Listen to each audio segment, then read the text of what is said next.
Good afternoon, my name is Felipe. Welcome to my channel, Tourism in Brazil.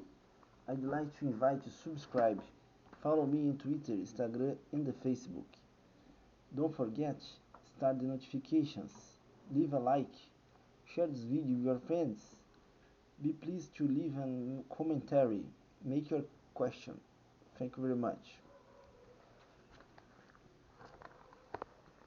One reason is that many heavily loaded containers weigh too much to be hauled legally on public highways. When a shipper or forwarder books cargo on a vessel, he is informed when and where to tender the cargo or loaded container to the vessel operator. If the shipper is relatively close to the port facility, the load is dryed, a term for local trucking, or moved by rail. Hazardous cargoes must sometimes be delivered to the vessel operator earlier, as the processing involves additional paperwork and load planning. In almost all instances, cargo does not move directly from the rail or truck aboard ship. Instead, it arrives early and waits. If it's loose, breakbulk cargo, it is stored in a transit shed, a warehouse next to the dock. If it's containers, the low containers are kept as a yard near where the vessel will moor. Many general cargo docks still have conventional rail tracks along their edge. Sometimes rail flat cars are spotted that are oversized or very heavy cargo moved directly between the vessel and the rail car. In port areas, barges are sometimes used to carry the cargo between the shipper, consignee, and the ocean vessel. The barge ties up next to the ocean vessel on the side away from land, and either the ship's truckle or a floating crane is used to transfer the cargo. This process, known as lining, is often used for oversized cargo. Figure 8.1 shows a pleasure craft being literally from a barge to an ocean-going ship. For imports, the movements described in the last two paragraphs are reversed with one important distinction. The goods must move through customs and sometimes other forms of inspection. Once cleared, they may be sent by truck or rail to the consignee. To avoid these delays, one large West Coast auto assembly plant has established a foreign trade zone adjacent to its plant. About 30 miles from port, which it pays to have staffed with customs inspectors, contains more directly from the ship to trucker, trailer, chassis and move in bonds to the plant's foreign trade zone, where they are presented to customs for clearance. The order in which they are presented to customs is determined by how quickly each container's contents are needed on the assembly line.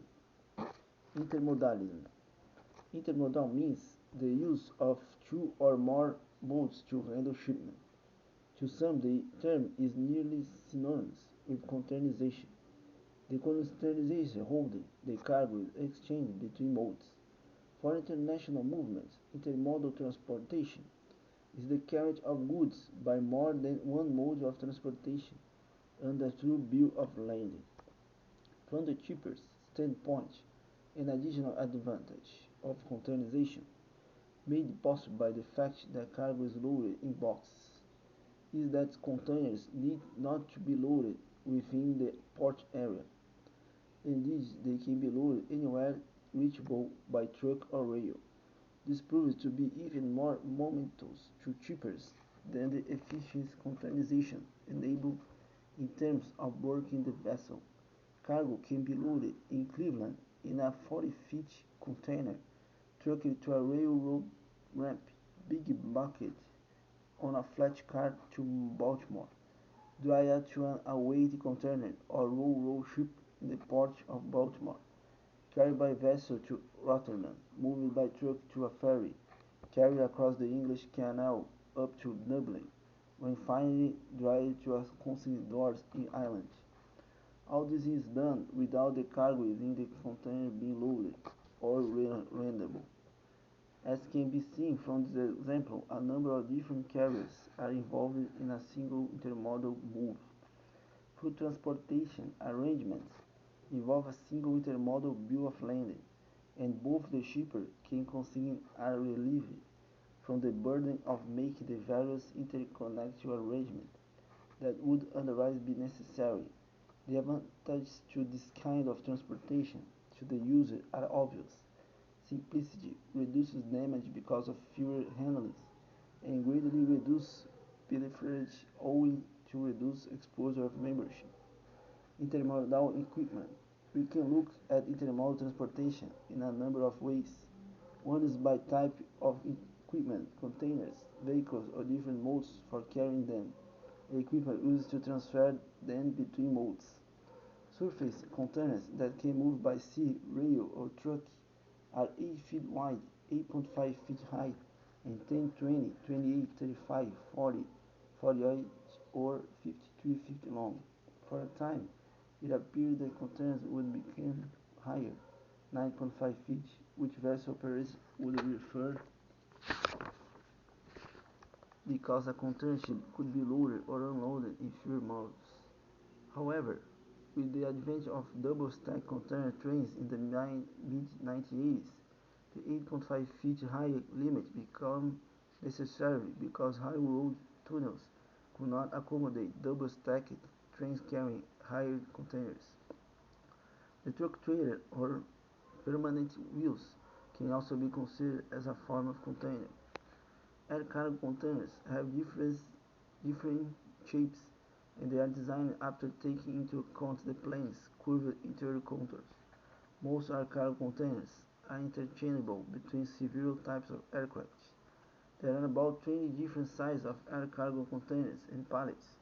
Containers are intermodal and some are loaded and unloaded away from the airport property at a forwarded place of business. The forwarder gives loaded containers to the airline. For unloading imports, the containers are usually unloaded at the airport, where they are subjected to customs inspections. The goods are then either picked up by a delivery to consignee. There are floating containers, lash and CB barges, which are guided by tugboats between shore-side facilities and the mothership that is moored offshore. Conventional surface containers also move by barge, and there are two examples from the United States on the Mississippi Ohio rivers. Whirlpool move containers of compressor made in Brazil. Later we're going to continue. Don't forget to subscribe, share this video with your friends. Thank you very much. Till next time.